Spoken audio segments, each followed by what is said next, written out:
going to move our focus out of the cloud and down to the people on the front line who are among the most vulnerable to the effects of climate change.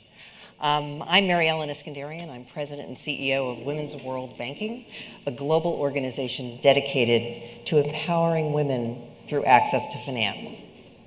In the past 40 years, Women's World Banking has improved the lives of hundreds of millions of low-income women by including them in the formal financial system with profound impacts on their families, their communities, and even on the global economy.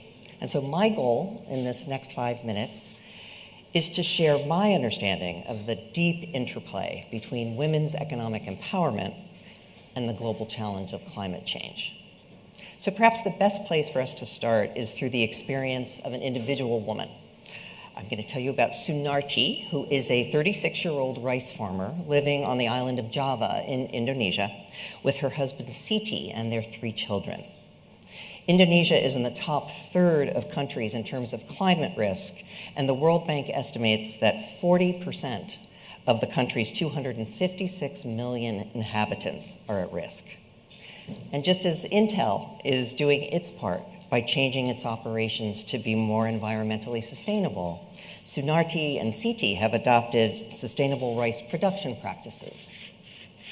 But you're not going to be able to enlist all of the Sunartis in the world in mitigating risks at scale without including them in the formal financial system, much less helping them and their families build their resilience in the face of the coming storm. Women like Sunarti are vital stewards of our planet's resources, but they're also highly exposed to the effects of climate change. But only women with access to financial services will be sufficiently equipped to be part of the solution. With nearly 1 billion women still excluded from the formal financial system, we have a long way to go before women can survive and thrive in a world characterized by climate-related threats and risks. So what do we mean by financial inclusion? And here's a hint. It means a lot more than simply opening a bank account. It means having an ID. 44% of women in low and middle income countries lack any form of identification. Being seen, recognized, and counted is fundamental to any form of inclusion and a requirement for banking transactions, ownership of assets, inheritance, and voting rights. It means having a cell phone and, even more importantly, the confidence to use it.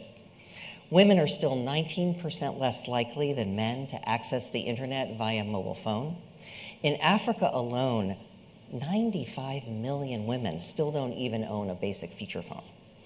And by the way, the #1 reason both African men and women say that they seek official identification documents is to get a SIM card. And then once you have that smartphone, to be truly included, women need the full set of financial services.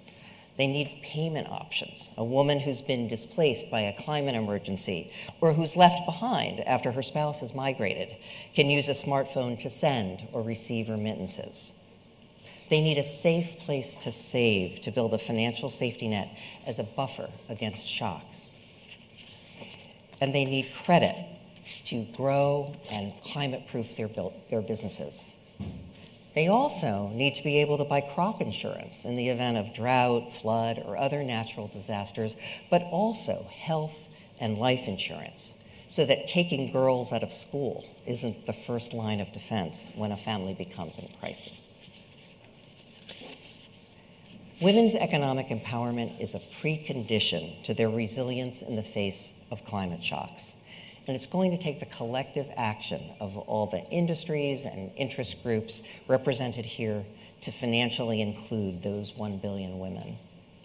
So I urge you to learn what our partners, like our corporates such as Visa, MetLife, and Unilever, and governments from Australia to Sweden have known for a long time. So many exciting, innovative approaches for dealing with the climate crisis will be more impactful, sustainable, and scalable if they're in the hands of a financially empowered woman. Thank you.